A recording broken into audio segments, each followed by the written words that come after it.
Hello advance programmers, type script all you need to know এর আজকের পর্বে আমি কথা বলবো টাইপ এলিয়াসেস নিয়ে। সো ইন্টারফেস নিয়ে আমরা যেভাবে কাজ করেছিলাম ঠিক সেমভাবে আমরা টাইপ এলিয়াসেস নিয়ে কাজ করতে পারবো। ইন্টারফেস এবং টাইপ এলিয়াসেসের মধ্যে খুবই মাইনর পার্থক্য আছে এবং সে মাইনর পার্থক্যগুলো আমরা পরবর্তীতে জানব। ইন্টারফেস দিয়ে যেভাবে আমরা অবজেক্টের শেপ তৈরি করতাম ঠিক সেমভাবে টাইপ এলিয়াসেস ব্যবহার করেও আমরা অবজেক্টের শেপ তৈরি করতে পারি। তো চলুন আগে একটা অবজেক্ট বানাই। সো আমি এখানে একটা অবজেক্ট লিখব। আমি লিখলাম যে লেট ওবিজে সমান হচ্ছে এর মধ্যে শুধুমাত্র একটা নেম আছে, তো নেম আমি দিলাম স্ট্যাক লার্নার। এখন ইন্টারফেস দিয়ে আমরা এই অবজেক্টের জন্য একটা শেপ তৈরি করতে পারতাম না, ঠিক সেমভাবে আমরা টাইপ ব্যবহার করেও এই অবজেক্টের জন্য একটা শেপ তৈরি করতে পারবো। আমি লিখলাম মাই ওবিজে, এরকম টাইপটার নাম দিলাম মাই ওবিজে। তো টাইপ দিয়ে ইকুয়াল সাইন দিয়ে এখানে আমি লিখলাম যে নেম, যেটা হবে স্ট্রিং টাইপের, তারপর বললাম যে এর ভিতরে এইজও থাকবে যেটা হবে নাম্বার টাইপের। ওকে, এটা আমরা বললাম টাইপের মধ্যে। এবং এখানে এসে আমি জাস্ট একটা কোলন সাইন দিয়ে এই অবজেক্টের টাইপটা বলে দিলাম মাই ওবিজে। এখন আমাদেরকে এরর দেখাচ্ছে কারণ এইজটা আমরা এখানে লিখি নাই। আমি এখানে হোভার করলেই দেখাবে property age is missing. So আমরা এইজটা যদি এখানে জুড়ে দিই কমা দিয়ে এইজ 4 দিলাম আমি, এখন আমাদেরকে আর এররটা শো করতেছে না। ঠিক সেমভাবে আমরা ইন্টারফেসও ব্যবহার করেছিলাম, যেখানে হচ্ছে আমাদের এই প্রপার্টির নেম এবং হচ্ছে এর প্রপার্টির টাইপটা ঠিক রাখতে হতো। ঠিক সেমভাবে টাইপের জন্য আমাদের প্রপার্টির নেম এবং টাইপটা ঠিক রাখতে হবে। আবার ধরুন আমি একটা অ্যারে ক্রিয়েট করি, অ্যারে ডিফাইন করি। সো আমি এভাবে লিখলাম লেট মাই অ্যারে, আমি আমার অ্যারের নাম দিলাম মাই অ্যারে এবং মাই অ্যারেটার টাইপ দিতে হবে, এটা অবশ্যই একটা অ্যারে হবে এবং অ্যারে কোন কোন টাইপের ডেটাগুলো অ্যাকসেপ্ট করবে সেটা আমরা চাইলে এখানে ডিফাইন করতে পারি। সো আমরা একটা ইউনারি টাইপ দিব, সেজন্য আমি একটা প্যারেন্থেসিস দিয়ে নিলাম। তো আমি চিন্তা করলাম এখানে যে ডেটাগুলো ইনসার্ট হবে সেগুলো আইদার স্ট্রিং টাইপের হইতে পারে অর বুলিয়ান টাইপের হতে পারে অথবা মাই ওবিজে টাইপের হইতে পারে, মাই ওবিজে। আর এই মাই ওবিজে টাইপের মতো আরেকটা শেপ আমরা তৈরি করি। আমরা মনে করলাম যে আরেকটা টাইপ আছে আমাদের কাছে, দুইটা একই নামের দিতে পারবো না, মাই ওবিজে 2 দেই, এখানে একটা স্পেস দিয়ে নিই মাই ওবিজে 2। তো আমি এখানে আরেকটা ভ্যালু অ্যাড করি যে মাই ওবিজে 2 অ্যাকসেপ্ট করবে এই অ্যারেটা মাই ওবিজে 2। ওকে, এবং এখানে আমাদেরকে এরর শো করতেছে। সো আমি এখানে জাস্ট ইনিশিয়াল করে দিব যে এটা হবে একটা অ্যারে। ওকে, মাই ওবিজে 2 এখানে এমটা বড় হাতের হবে আর এখানে ইনিশিয়াল করে দিলাম যে এটা হবে একটা অ্যারে।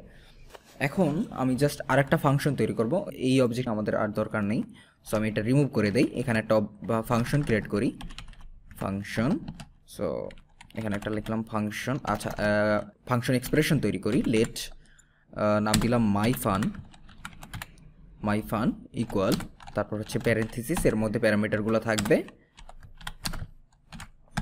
এই বডি, আর এই প্যারামিটারের একটা নাম থাকবে, আমি নাম দিলাম ভ্যালু, যার মধ্যে কোন কোন টাইপের ডেটা অ্যাকসেপ্ট করতে পারবে, এইখানে যে ডেটাগুলো আছে সেই ডেটাগুলো অ্যাকসেপ্ট করতে পারবে। সো আমি এখান থেকে কপি করে নিয়ে এখানে বসাই দিলাম এবং এইখান থেকে কোন টাইপের ডেটা রিটার্ন হবে আমি বললাম যে এই টাইপের ডেটা রিটার্ন হবে, অর্থাৎ এই যেসব ডেটাগুলো অ্যাকসেপ্ট করতেছে এবং তার অ্যারেটা এই টাইপের ভ্যালু রিটার্ন হবে।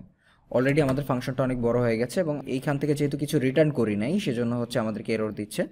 সো আমরা কি করব, এখানে বলবো যে মাই অ্যারে ডট পুশ হচ্ছে ভ্যালু।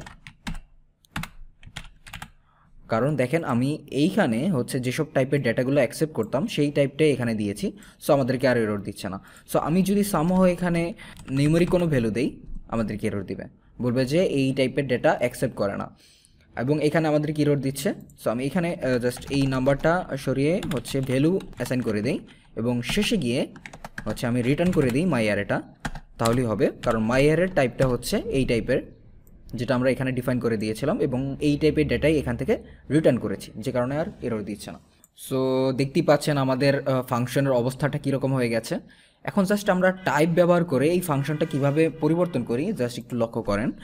আমি এখানে লিখলাম যে টাইপ মাই টাইপ, আমি নাম দিলাম মাই টাইপ, তা হচ্ছে প্রথম লেটারটা বড় হাতের দেই, এটা হচ্ছে কনভেনশন মাই টাইপ তারপর হচ্ছে বলে দিলাম এই কথাটা, এইখানে যেটা লেখা আছে এই টাইপটা যেভাবে বর্ণনা করা আছে ঠিক সেইটা আমরা এইখানে বসাই দেব। ওকে, এখন আমি এই মাই টাইপটা কোন কোন জায়গায় ব্যবহার করতে পারি? আমি মাই টাইপটা ব্যবহার করতে পারি এখানে, কারণ এইটার যে টাইপ সেম। সো আমি এখানে বসাই দিলাম মাই টাইপ, আমাদেরকে এরর দেখাচ্ছে না। তারপর হচ্ছে এইখানে যেটা আছে এইটা আর এইটা ইকুইভ্যালেন্ট, কোনো ডিফারেন্স নেই এর মধ্যে। সো আমি এখানেও বলতে পারি মাই টাইপ। সো আমি এখান থেকে এটা সরাই দিই। আচ্ছা, আমাদের তখন আর প্যারেন্থেসিসের দরকার হবে না, এটা বলতে পারি। এবং এইখানে যখন আমরা মাই অ্যারেটা ইনিশিয়ালাইজ করছিলাম ফাঁকা অ্যারে দিয়ে, সেখানেও আমরা বলে দিতে পারি যে এই অ্যারেটার টাইপটা হবে এগুলো মাই টাইপ। ওকে, দেখেন আমাদের কোডটা কতটা সিম্পল হয়ে গেছে, কতটা সিম্পলিফাই হয়ে গেছে আমাদের কোডটা। এবং আগের ভিডিওতে আমরা টাইপ ডেফিনেশন দিয়ে ফাংশনের স্ট্রাকচার বা ফাংশনের টাইপটা বর্ণনা করেছিলাম। তো আমরা এখন এই মাই ফানের জন্য ফাংশনের টাইপটা বর্ণনা করতে পারি। সো আমি এইখানে জাস্ট একটা কোলন দিয়ে তারপর প্যারেন্থেসিস দিলাম, এখানে আমরা টাইপটা বর্ণনা করব। সো আমি বললাম যে এখানে যে টাইপের ডেটা আসবে, সো আমরা যে কোনো নামই দিতে পারি প্যারামিটার। সো আমি প্রথম প্যারামিটার নাম দিলাম এক্স এবং এর টাইপটা বলে দিলাম মাই টাইপ, কারণ আমরা জানি এখানে মাই টাইপের ডেটাই অ্যাকসেপ্ট করে। মাই টাইপ বলতে string or Boolean or my OBJ অথবা মাই ওবিজে টু। ওকে, সো আমি এখানে বললাম যে মাই টাইপ। ওকে, এবং এখান থেকে কোন টাইপের ডেটা রিটার্ন হবে? মাই টাইপের একটা অ্যারে রিটার্ন হবে। কন্ট্রোল সি এখানে বসাই দিলাম মাই টাইপ। এখন সো এখানে আমাদেরকে এরর দিচ্ছে, তো ফাংশনের টাইপটা বর্ণনা করার জন্য এখানে আমি জাস্ট এটাকে কপি করে নিয়ে গেলাম।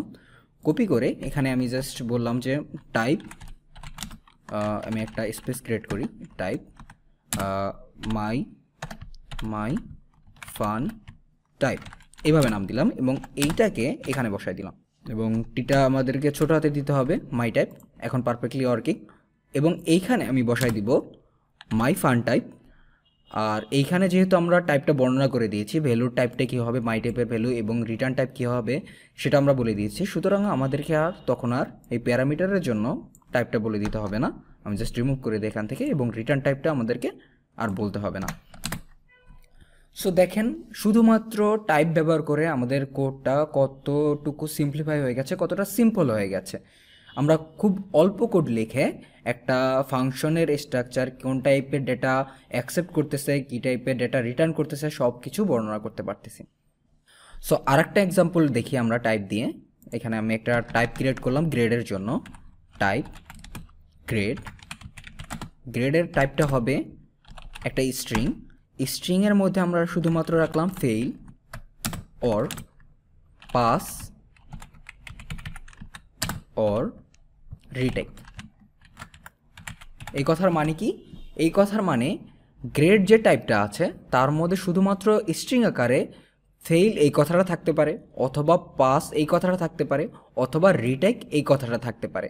এর বাইরে অন্য কোনো স্ট্রিং সে অ্যাকসেপ্ট করবে না, এর বাইরে অন্য কোনো ডেটা টাইপের ভ্যালুও সে অ্যাকসেপ্ট করবে না। শুধুমাত্র যদি ফেইল হয় এই ডেটা টাইপের মধ্যে তাহলে সে অ্যাকসেপ্ট করবে, অথবা পাস অথবা রিটেক হলেই সে অ্যাকসেপ্ট করবে। তো এর একটা উদাহরণ দেখি, আমরা একটা ফাংশন বানাই। আমি ফাংশনটা লিখলাম ফাংশন চেক নামে একটা ফাংশন বানানোটা ভুল হয়েছে, ফাংশন চেক। আর এইখানে নাম্বার আসবে একটা প্যারামিটার আকারে, আমি এনইউএম নাম দিলাম এবং এটার ডাটা টাইপটা বললাম নাম্বার। হ্যাঁ, এবং রিটার্ন টাইপটা আমি বললাম গ্রেড। সো এখান থেকে এখানে আমাদের অবশ্যই এরর দেখাবে। সো এখান থেকে কী কী রিটার্ন হতে পারে আমি জাস্ট এখানে রিটার্ন আকারে লিখি। রিটার্ন আমি জাস্ট লিখলাম পাস, PASS পাস, আমাদেরকে তখন আর এরর শো করতেছে না। সো এনি হাউ যদি আমি এখানে অন্য যে কোনো স্ট্রিং রিটার্ন করি আমাদেরকে এরর দিবে, XYZ আমাদেরকে এরর দিবে। এবং আমি যদি এখানে ফেইল বলি নো এরর, আমি যদি এখানে রিটেক বলি নো এরর। সো কিছু স্পেসিফিক ডেটা আমরা সিলেক্ট করে একটা টাইপ বানাইতে পারি, যে টাইপের মধ্যে শুধুমাত্র ওই স্পেসিফিক ভ্যালুগুলোই থাকতে পারবে, অন্য যে কোনো টাইপের ডেটা বা অন্য যে কোনো ভ্যালু থাকতে পারবে না। সো এটা হচ্ছে টাইপের মজা বা টাইপের ফিচার। আশা করি টাইপ এলিয়াসেস ব্যাপারটা আপনারা বুঝতে পেরেছেন। পরবর্তী ভিডিওতে আমি ক্লাস এবং ইনহেরিটেন্স নিয়ে কথা বলবো। সে পর্যন্ত সবাই ভালো থাকুন, সুস্থ থাকুন। ধন্যবাদ সবাইকে।